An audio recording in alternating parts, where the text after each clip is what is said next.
doubts in Ghana were at an end. The Queen's visit was going to take place. From near and far, Ghanaians converged on the airport, hoping to be among the first to see the royal lady of whom they'd heard so much. Most of the tribal chiefs were there, and 40 paramount chiefs, with umbrellas to indicate to the knowing the degree of rank importance.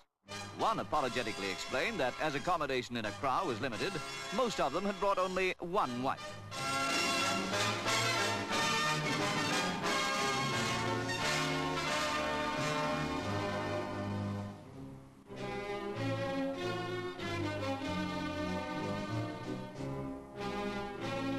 Drums announced the arrival of the aircraft. President and Mrs. Nkrumah arrived with members of the government and other persons of importance. And what a majestic sight when the giant Boeing taxied in.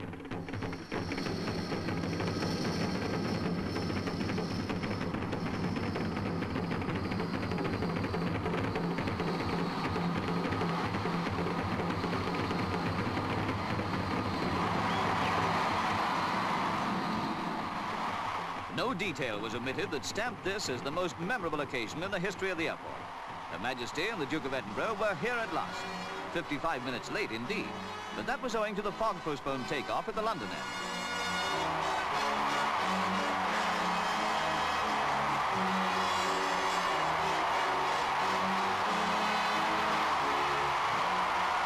As the Queen was escorted by the President, the Duke walked with Mrs. Fatia Nkrumah, the Egyptian-born lady whom the President married 4 years ago. The Osajifo, as Nkrumah loves to be called, the word means redeemer, presented the chiefs and others of note. Their obvious pleasure showed how keen the disappointment would have been if Her Majesty had not come to Ghana. It all seemed to illustrate the mystique of the monarchy. For while Ghana insists on being a republic and makes it clear to the people that Her Majesty is not their queen, all at the airport received her with as much enthusiasm as if she ruled over them by divine right.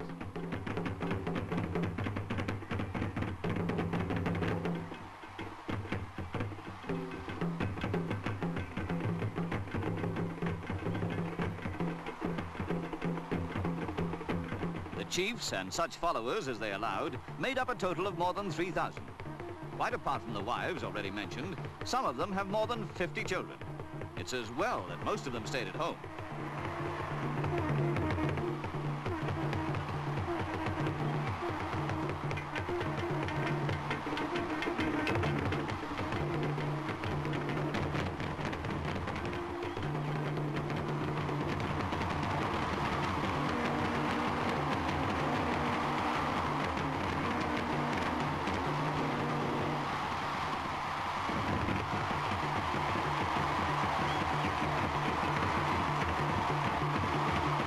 When all the greetings and presentations were over, the President and his guests began the 6-mile drive to the Christiansborg Castle.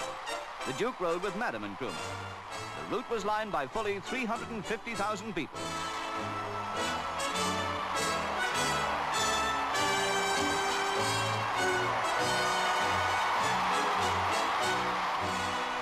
Next day, there was a parade of the armed forces in the Queen's honour. Black Star Square cost the strained Ghanaian exchequer £1 million to lay out. But the President needs such an arena when he addresses mass meetings of his people. Hot for you, sir? What must it be for the visitors? But now all eyes were on the troops.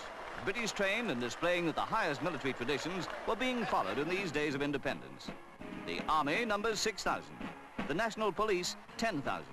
The pick of them lined up for inspection by the Queen and the President.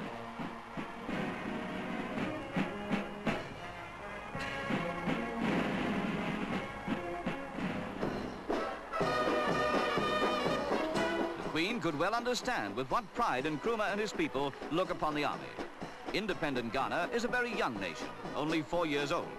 It was not proclaimed a republic until last year.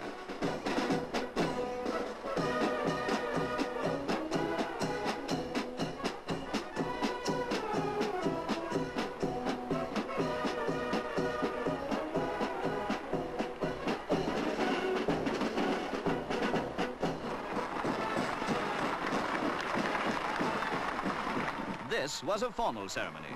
On the following day came an informal one, the surfboat regatta, and the display of skill used in civil purposes. As Accra is without a harbour, ships have to anchor a mile out in the roads and be loaded and unloaded by surfboat.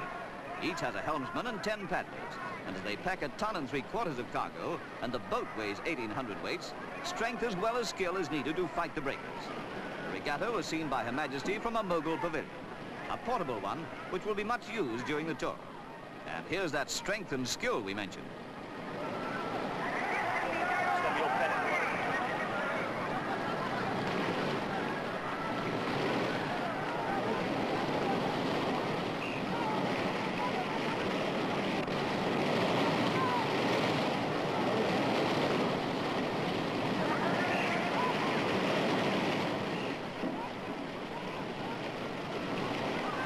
Naturally, the people of Accra are very fond of the surf boats and the men who man them. Today, they have one regret.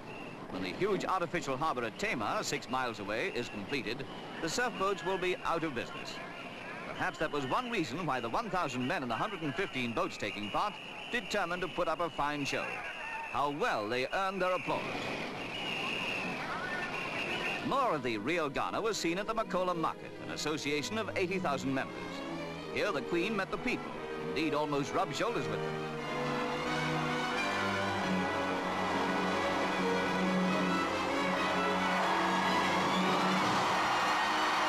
Every visitor to Accra wants to see the mammies, the plump stallholders who realize that silence has no place in salesmanship.